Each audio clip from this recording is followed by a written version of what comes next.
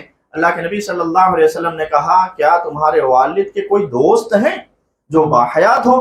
انہوں نے کہا جی ہاں ہمارے والد کے دوست ہیں. اللہ کے نبی صلی اللہ علیہ وسلم نے کہا ان کے ساتھ حسن سلوک کرنا، یعنی والدین کے جو دوست احباب ہیں والد کے اور والدہ کی سہیلیاں ہیں ان کے ساتھ بھی حسن سلوک کرنے میں اجر و ثواب اسلام نے رکھا ہے. اسی طریقے سے اللہ کے نبی صلی اللہ علیہ وسلم کا حکم ہے کہ کوئی بھی انسان جب دوستی کرے تو خوب اچھے سے کر لے. یہاں دیکھیے اگر والدین کے دوست اچھے ہیں تب تو ہمیں خدمت کا حکم دیا گیا، لیکن بیکار ہیں، اچھے نہیں ہیں، نیک نہیں ہیں، تو ان کے ساتھ حسن سلوک کر کے کوئی مطلب نہیں ہوتا.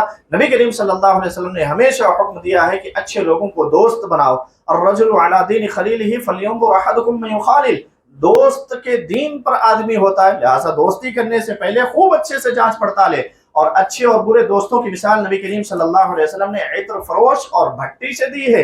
عطر فروش سے دوستی کرو گے بھلے ہی عطر نہ خریدو، اس کے پاس اس کے ساتھ میں رہنے سے خوشبو ملے گی، فائدہ ہوگا. اور برا دوست ہے تو جیسے بھٹی کے پاس اگر آپ بیٹھے ہو تو چنگاری اڑ کر آپ کے کپڑے کو نہ بھی جلائے تو اس کے دھوئیں سے تکلیف ضرور ہوگی. تو اچھے دوستوں کو بنانا چاہیے. اللہ کو راضی کرنے کا بہترین طریقہ ہے کہ والدین کو راضی کیا جائے. اور ہمیشہ یاد رکھیے اگر والدین ناراض ہیں، دنیا میں آپ بنگلے بنا لو، گاڑیاں بنا لو، شہرت پالو اور دنیا میں مشہور ہو جاؤ، کچھ بھی کر لو، اللہ رب العالمین کو راضی نہیں کر سکتے، کسی بھی حال میں نہیں کر سکتے. کتنا بھی آپ تہجد گزار ہو جاؤ، تلاوت پہ تلاوت کرو، صدقہ خیرات میں لٹ جاؤ اور حج عمرہ کے ایک دم لائن لگا دو، پھر بھی اللہ رب العالمین کو راضی نہیں کر سکتے. نبی کریم صلی اللہ علیہ وسلم نے کہا رضا الرب فی رضا الوالدین وسخط الرب فی سخط الوالدین، اللہ کی رضامندی والدین کی رضامندی میں ہے. جو اللہ کو راضی کرنا چاہتے ہیں وہ اپنے والدین کو راضی کرنے، ان کی اطاعت کر کے، فرما برداری کر کے. اگر وہ کسی وجہ سے اپنے والدین سے خود دور ہو گئے ہیں، تعلقات ختم کر لیے ہیں، تو آج ہی اپنے والدین سے تعلقات قائم کریں، ان کو فون کریں، ان سے ملاقات کریں، معافی مانگیں، ناک رگڑ کے ان کو خوش کرانے کی کوشش کریں. پھر یہ سمجھیں کہ اب ہمارے اعمال اللہ کے ہاں قبول ہوں گے. لیکن اگر والدین ناراض ہیں تو اللہ بھی ناراض رہے گا، آپ کے کسی بھی عمل سے اللہ رب العالمین راضی نہیں ہونے والا. یہاں تک کہ نبی کریم صلی اللہ علیہ وسلم کے وہ مشہور حدیث آپ نے سنا ہوگا، اللہ کے نبی ممبر رسول پر چڑھتے ہوئے آمین آمین آمین 3 مرتبہ کہے. اس میں آپ نے حضرت جبرائیل کے بددعا پر آمین کہا تھا. اس میں ایک ایسا شخص تھا، جبرائیل امین نے کہا کہ ایسا شخص جو اپنے والدین یا ان میں سے کسی ایک کو پائے، ان کی اطاعت و فرما برداری کر کے جنت حاصل نہ کرے، ایسا شخص خاک ہو جائے، ایسا شخص جو ہے تباہ و برباد ہو جائے. قل آمین، اے نبی آپ آمین کہیے. نبی کریم صلی اللہ علیہ وسلم نے کہا آمین، اللہ اس دعا کو قبول کر لے.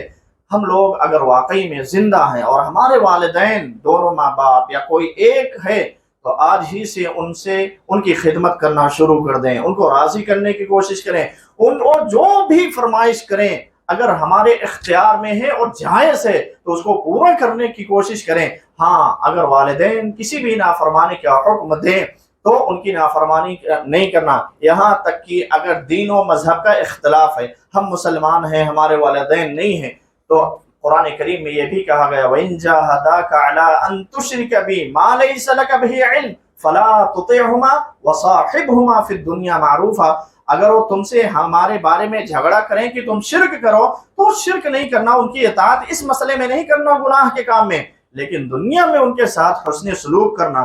آپ لوگ سلفی ہو گئے، اہل الحدیث ہو گئے، آپ نے توحید کو اپنا لیا، والدین اگر شرک پر قائم ہیں تو ان سے تعلقات ختم نہیں کر سکتے، ان سے آپ دور نہیں ہو سکتے، ان سے آپ دور نہیں بھا سکتے۔ اطاعت و فرمانبرداری آپ یہ سوچیں ہم پر سے اب ختم ہو چکی ہے، یہ آپ کا غلط طریقہ ہے۔ وَصَاحِبْهُمَا فِي الدُّنْيَا مَعْرُوفًا، ان کے ساتھ دنیا میں حسن سلوک کرنے کا حکم اللہ تعالیٰ دیتا ہے، آپ ان کے ساتھ حسن سلوک کریے، ان کے ساتھ اچھا برتاؤ کریے، ان کی خدمت کریے، ان کے آرام کا پورا خیال کریے، اور ان کے جائز مطالبات کو اگر آپ کے بس میں ہے تو پورا کرنے کی کوشش کریے۔ والدین کی بدنامی کا ذریعہ کبھی بھی مت بنیے، کبھی بھی۔ یہ والدین کے ادب و احترام میں شامل ہے، ان کی عزت و تکریم میں شامل ہے۔ نبی کریم صلی اللہ علیہ وسلم نے کہا من الکبائر، یہ کبیرہ گناہوں میں سے ہے، شتم الرجل والدین، کی کوئی انسان اپنے والدین کو گالی دے۔ صحابہ کو بڑا تعجب ہوا، آج کے زمانے میں واقعی میں لوگ اپنے والدین کو گالیاں دے رہے ہیں، ان کی چغل خوری کر رہے ہیں اور ان کی غلطیوں کو عام کر رہے ہیں اور تمام لوگوں میں بدنام کرنے کی کوشش کر رہے ہیں۔ صحابہ کو تعجب ہوا، کوئی انسان اپنے والدین کو گالی بھی دے سکتا ہے۔ وَهَلْ يَسُبُّ الرَّجُلُ وَالِدَيْهِ یا اباؤ، کیا کوئی اپنے باپ کو بھی گالی دے سکتا ہے؟ اس زمانے میں تصور تک نہیں تھا، اسی لیے نبی کریم صلی اللہ علیہ وسلم نے کہا ہاں کوئی انسان دوسرے کے والدین کو گالی دے گا، ماں باپ کو گالی دے گا تو جواب میں او دے گا، تو گویا کہ اپنے والدین کو ذلیل و خوار بننے کا سبب کون بن رہا ہے؟ جس نے دوسرے کے والدین کو گالی دیا۔ لہذا کسی کے والدین کو برا بھلا مت کہو، گالیاں مت دو، جواب میں وہ گالی دے گا اور تم اپنے ماں باپ کی ذلت و رسوائی کا سبب بنو گے۔ اسی طریقے سے ہمیشہ والدین کا حق میں دعا کرنا ضروری اور لازمی ہے۔ ربنا اغفر لی ولوالدی وللمؤمنین یوم یقوم الحساب، انبیاء کرام علیہ السلام کی سنت میں سے ہے والدین کے لیے دعا کرنا۔ کیا؟ ربنا اغفر لی ولوالدی، اے اللہ میری مغفرت کر دے اور میرے والدین کی، وللمؤمنین اور تمام مومنوں کی جو موحد ہیں، یوم یقوم الحساب، حساب والے دن۔ اور ہم میں سے کتنے ایسے بدنصیب ہیں جو اپنے والدین کی مغفرت کی دعا کرنے کے قابل نہیں ہیں۔ یہ جملہ ذرا سخت ہے لیکن شاید آپ کے دل کو لگے اور مغفرت کی دعائیں آپ یاد کر لیں۔ آپ میں سے اگر میں سوال کروں کتنے لوگ ہیں جو اپنے والدین کی جنازے کی نماز خود پڑھا سکتے ہیں؟ ہے کوئی؟ جب والدین کا انتقال ہو جائے گا تو محلوں میں ادھر ادھر مساجد میں جا کر علماء کرام کو آپ ڈھونڈو گے، جو تڑپ، جو محبت، جو لگاؤ آپ کو اپنے والدین سے ہے دوسرے کو نہیں ہوگا۔ کتنا بھی آپ کسی بھی عالم سے کلوز ہو جائیں، کتنا بھی آپ ان کو اپنے گھر میں بلا کر دعوتیں کھلاتے ہو، آپ بے جٹ دوست کی طرح ہو، لیکن والدین کے انتقال کے بعد آپ کے اندر ان کی مغفرت کا جو جذبہ آپ کے اندر ہوگا کسی اور کے اندر نہیں ہو سکتا۔ ہم میں سے کتنے بدنصیب ایسے ہیں کہ اگر آج کے دن میں ان کے والدین میں سے کسی کا بھی انتقال ہو جائے تو مغفرت کی دعا کرنے کے لائق نہیں، جنازے کی دعا ہی نہیں یاد ہے، یاد ہی نہیں ہے۔ کیا پڑھیں گے؟ کھڑے رہیں گے، سورۃ الفاتحہ، کوئی سورہ، درود شریف پڑھ لیں گے، پھر بعد میں خاموش ہیں۔ وہ پڑھانے والا پڑھا رہا ہے، باقی جس کو یاد ہے پڑھ رہے ہیں، یہ خود اپنے والد کے لیے، والدہ کے لیے مغفرت کی دعا نہیں کر پا رہا ہے۔ اس سے بڑی بدنصیبی کیا ہوگی؟ لہٰذا آج سے اور ابھی سے یہ تہیہ کر لیں کہ انشاءاللہ جنازے میں پڑھی جانے والی دعا کو میں ضرور یاد کروں گا، تاکہ ہم تڑپ کر اللہ رب العالمین سے اپنے والدین کی مغفرت کی دعا کریں اگر ان کا انتقال توحید پر ہوتا ہے۔ اسی طریقے سے والدین کے حقوق زندگی میں بے شمار ہیں اور مرنے کے بعد بھی ہیں۔ مرنے کے بعد 5 حقوق رہ جاتے ہیں جو ہر بچے کو اپنے والدین کا یہ حق ادا کرنا ہے۔ اس میں سے ایک تو یہ ہے کہ انسان ہمیشہ اپنے والدین کے لیے دعا کرے اور ان کی مغفرت کے لیے بھی دعا کرے، اور اسی طریقے سے ان کی وصیت کو پورا کرے، جو حلال طریقے سے، جائز طریقے سے جو انہوں نے وصیت کیا ہے اس وصیت کو پورا کرنا ضروری ہے۔ اسی طریقے سے ان کے دوست ہوں یا والدہ کی سہیلیاں ہوں، ان کی عزت و تکریم اور ان کے ساتھ حسن سلوک ضروری ہے۔ والدین سے جڑنے والے رشتوں کو بھی قائم کرنا ضروری ہے۔ والدین کے انتقال کے بعد والدین سے جو رشتے جڑے ہوئے ہیں، والدہ سے جو رشتہ جڑا ہے وہ ننیحال کا ہے، خالہ ہیں، ماموں ہیں اور دوسرے رشتہ دار ہیں، اور والد سے جو رشتہ جڑا ہوا ہے وہ ہمارے اپنے چاچا ہیں، دادا ہیں، پھوفا ہیں، پھوفیاں ہیں، دوسرے لوگ ہیں۔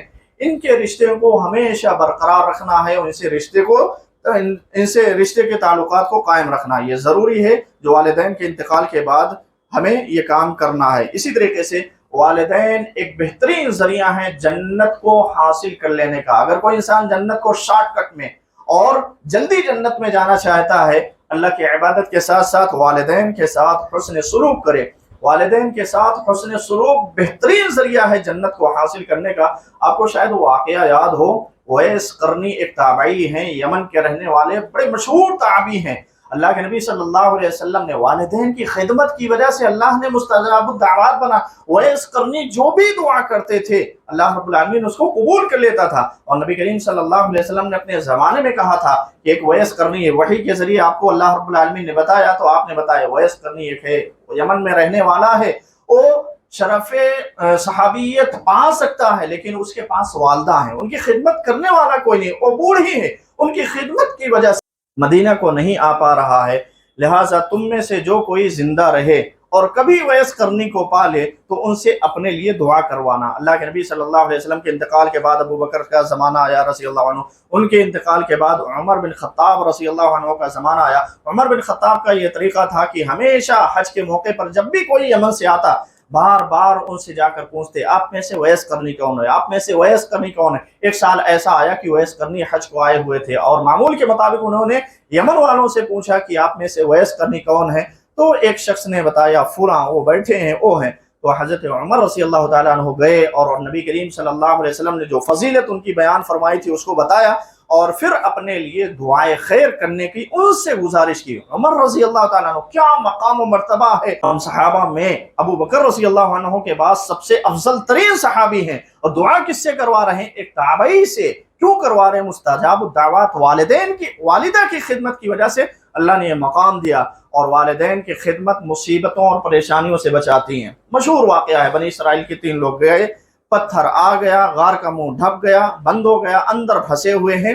جو انہوں نے نیک اعمال کا وسیلہ لگایا، ان میں سے ایک شخص ایسا ہی تھا نا کہ میں بھیڑ بکریاں چراتا ہوں، میری عادت ہے جب تک والدین کو نہ پلا لوں اپنے بچوں کو نہیں پلاتا ہوں۔ ایک دن میں نکل گیا، دیر سے آیا، والدین سو گئے تھے، میرے بچے بھوک سے تڑپ رہے تھے، میں دودھ کا پیالہ لیے اپنے والدین کے سر کے پاس کھڑا تھا، اور جگانا بھی مناسب نہیں سمجھا کہ جگانے سے والدین کو تکلیف ہوگی، لہٰذا میں لیے کھڑا رہا۔ اپنی معمول کے مطابق نیند پوری ہو جانے کے بعد خود سے جب اٹھے فجر کے وقت تو میں نے ان کو دودھ پلایا، پھر اپنے بچوں کو پلایا، بھلے ہو بلک رہے تھے۔ اگر یہ عمل اللہ تجھے قبول ہے تو پتھر کو ہٹا دے۔ اللہ رب العالمین نے فوراً پتھر کو ہٹا دیا۔